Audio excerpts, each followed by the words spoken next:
Happy new year. Welcome to 2026. కొత్త సంవత్సరం అనగానే ఫుల్ ఎక్సైట్మెంట్తో ఉంటాం అండ్ కొత్త రిజల్యూషన్స్ తీసుకుంటాం. అలాగే లాస్ట్ ఇయర్లో మనం చేసిన మిస్టేక్స్ గురించి కూడా అనలైజ్ చేసుకోవడం అంతే ఇంపార్టెంట్. మన సెల్ఫ్ రివ్యూ లాగే లాస్ట్ ఇయర్లో రిలీజ్ అయిన మూవీస్ను కూడా ఒకసారి అనలైజ్ చేద్దాం. లాస్ట్ ఇయర్ వందల్లో మూవీస్ రిలీజ్ అయ్యాయి, కానీ అందులో బ్లాక్ బస్టర్స్, సూపర్ హిట్స్ అయిన మూవీస్ మాత్రం సింగిల్ డిజిట్స్లోనే ఉన్నాయి. ఈ వీడియోలో 2025లో రిలీజ్ అయిన మూవీస్లో కలెక్షన్స్ పరంగా టాప్ 1 to 10 మూవీస్ ఏంటో ఒకసారి చూసేద్దాం. Welcome to Chasa studios. ఈ లిస్ట్లో నెంబర్ 1లో ఉన్న మూవీ రణ్వీర్ సింగ్ నటించిన ధురంధర్ మూవీ. ఈ మూవీ 5th డిసెంబర్న రిలీజ్ అయ్యి డే 1 నుంచి పాజిటివ్ టాక్తో మంచి కలెక్షన్స్ రాబడుతూ రాకెట్లా దూసుకుపోతోంది.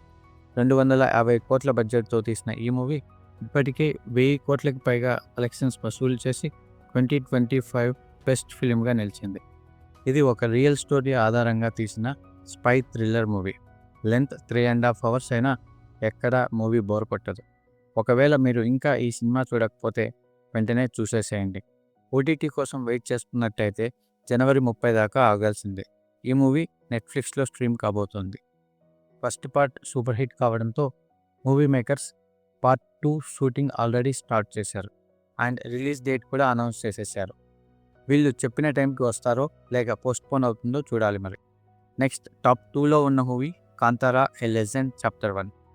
ఈ మూవీకి కర్త, కర్మ, క్రియ అన్నీ తానే అయి రిషబ్ శెట్టి తన ఓన్ డైరెక్షన్లో డ్యూయల్ రోల్స్లో నటించిన ఈ మూవీ గాంధీ జయంతి రోజున రిలీజ్ అయింది. 125 కోట్ల బడ్జెట్తో తీసిన ఈ మూవీ ఈ ఇయర్లో సెకండ్ ప్లేస్లో 850 కోట్లు కలెక్షన్ చేసి కమర్షియల్ హిట్గా నిలిచింది. ఈ మూవీ 2022లో వచ్చిన కాంతారాకి సీక్వెల్ అయినప్పటికీ ఆడియన్స్ ఎక్స్పెక్టేషన్స్కి రీచ్ అయ్యేలా అద్భుతంగా తెరకెక్కించిన మేకర్స్కి హ్యాట్స్ ఆఫ్ అని చెప్పాలి.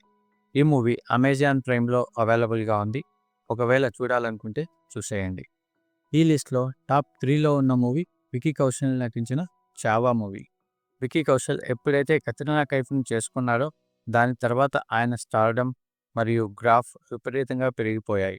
మన తెలుగులో న్యాచురల్ స్టార్ నానిలాగా బాలీవుడ్లో ఉన్న న్యాచురల్ స్టారే వికీ కౌశల్. మరి ఆయన నటించిన చావా మూవీ 14th ఫిబ్రవరిన రిలీజ్ అయింది. 125 కోట్ల బడ్జెట్తో తీసిన ఈ మూవీ థర్డ్ ప్లేస్లో 800 కోట్లు కలెక్ట్ చేసింది. మన అందరికీ ఛత్రపతి శివాజీ గురించి మాత్రమే తెలుసు. హిస్టారికల్ పీరియాడిక్ డ్రామాగా రిలీజ్ అయిన ఈ మూవీ శివాజీ కొడుకు అయిన సంభాజీ గురించి కూడా అందరికీ తెలిసేలా చేసింది. ఈ మూవీ చూడాలనుకుంటే నెట్ఫ్లిక్స్లో అవైలబుల్గా ఉంది. నెక్స్ట్ టాప్ 4లో ఉన్న మూవీ సయారా మూవీ. ఇది ఒక మ్యూజికల్ రొమాంటిక్ డ్రామా. ఇది one of my favourite films of 2025. Hero heroine కొత్త వాళ్ళు అయినా సూపర్గా యాక్ట్ చేశారు. లేట్ వయసులో వచ్చే ఆల్జైమర్స్ డిసీజ్ 20 yearsలోనే వస్తే అది ఎంత నరకంగా ఉంటుందో మరియు మన చుట్టూ ఉన్న వాళ్ళు ఎంత ఇబ్బంది పడతారో చాలా క్లియర్గా ఈ మూవీలో చూపించారు.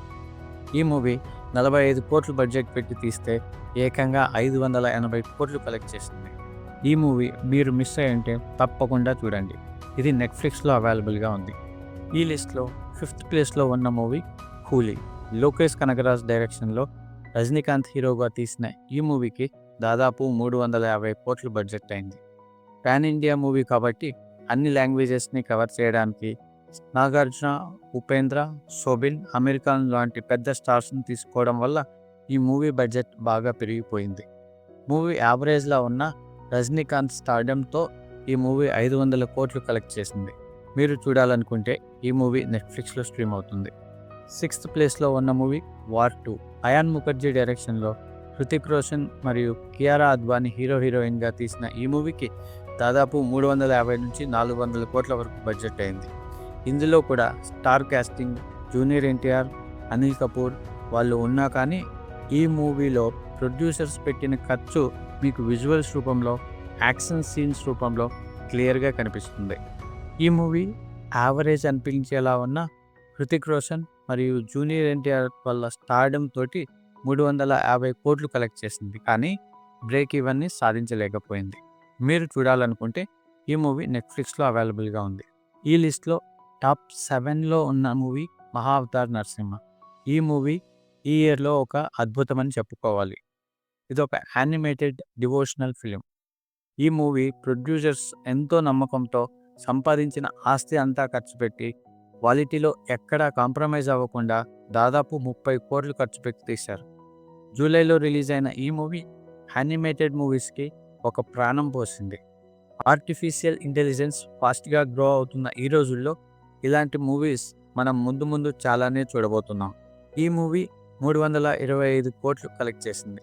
ఈ మూవీ నెట్ఫ్లిక్స్లో అవైలబుల్గా ఉంది. పిల్లలతో కలిసి చూసేటట్టయితే ఫస్ట్ 5 మినిట్స్ స్కిప్ చేసి చూడండి. నెక్స్ట్ 8th ప్లేస్లో ఉన్న మూవీ లోకా చాప్టర్ 1 చంద్ర. దుల్కర్ సల్మాన్ ప్రొడ్యూస్ చేసిన ఈ మూవీలో హీరోయిన్ అయిన కళ్యాణి ప్రియదర్శినికి సూపర్ పవర్స్ ఉంటాయి. నాకు తెలిసి ఇలా ఒక lady oriented super hero movie అయితే ఇప్పటి వరకు రాలేదు. 30 కోట్ల బడ్జెట్లో నిర్మించిన ఈ మూవీ ఆగస్టులో రిలీజ్ అయ్యి 305 కోట్లు కలెక్షన్స్ తీసుకువచ్చి మలయాళం ఇండస్ట్రీలో ఆల్ టైమ్ బ్లాక్ బస్టర్గా రికార్డ్స్ క్రియేట్ చేసింది. ఈ మూవీ మీ పిల్లలు బాగా ఎంజాయ్ చేస్తారు. ఇప్పటి వరకు చూడకపోతే ఈ మూవీ జియో హాట్స్టార్లో అవైలబుల్గా ఉంది. మీరు ఒకటి గమనించారా? ఇప్పటి వరకు చెప్పిన లిస్ట్లో అన్ని ఫిలిం ఇండస్ట్రీస్ నుంచి మూవీస్ ఉన్నాయి, కానీ మన తెలుగు ఫిలిం ఇండస్ట్రీ నుంచి ఒక్కటంటే ఒక్కటి కూడా లేదు. అట్లీస్ట్ ఈ సంవత్సరంలో అయినా టాప్ 5 లిస్ట్లో మన తెలుగు మూవీస్ కనీసం ఒక 2 అయినా ఉండాలని కోరుకుందాం. నెక్స్ట్ 9th ప్లేస్లో ఉన్న మూవీ సంక్రాంతికి వస్తున్నాం. సంక్రాంతికి రిలీజ్ అయిన ఈ మూవీ అనిల్ రావిపూడి గారి దర్శకత్వంలో వెంకటేష్ గారి కామెడీ టైమింగ్తో మంచి బ్లాక్ బస్టర్ ఎంటర్టైనర్గా నిలిచింది. 50 కోట్ల బడ్జెట్తో నిర్మించిన ఈ మూవీ దాదాపు 300 కోట్లు కలెక్ట్ చేసింది. ఎన్నిసార్లు చూసినా బోర్ కొట్టని ఈ మూవీ మళ్ళీ మళ్ళీ చూడాలనుకుంటే G5లో అవైలబుల్గా ఉంది. మన లిస్ట్లో లాస్ట్ మూవీ మన డిప్యూటీ సీఎం యాక్ట్ చేసిన periodic action crime film they call him OG. 200 నుంచి 250 కోట్ల బడ్జెట్ పెట్టి తీసిన ఈ సినిమా మిక్స్డ్ రివ్యూస్ని సొంతం చేసుకుంది. పవన్ కళ్యాణ్ గారి ఫ్యాన్స్ హిట్ సినిమా అన్నా, మిగిలిన ఆడియన్స్ యావరేజ్ మూవీ అన్నా, ఈ మూవీ అయితే బ్రేక్ ఈవెన్ని క్రాస్ చేసి సుమారుగా 290 నుంచి 300 కోట్లు కలెక్ట్ చేసి 10th ప్లేస్లో నిలిచింది. మీకు ఈ వీడియో నచ్చినట్టయితే ఒక లైక్ వేసుకోండి. ఇంకా సబ్స్క్రైబ్ చేయకపోతే వెంటనే చేసేసేయండి.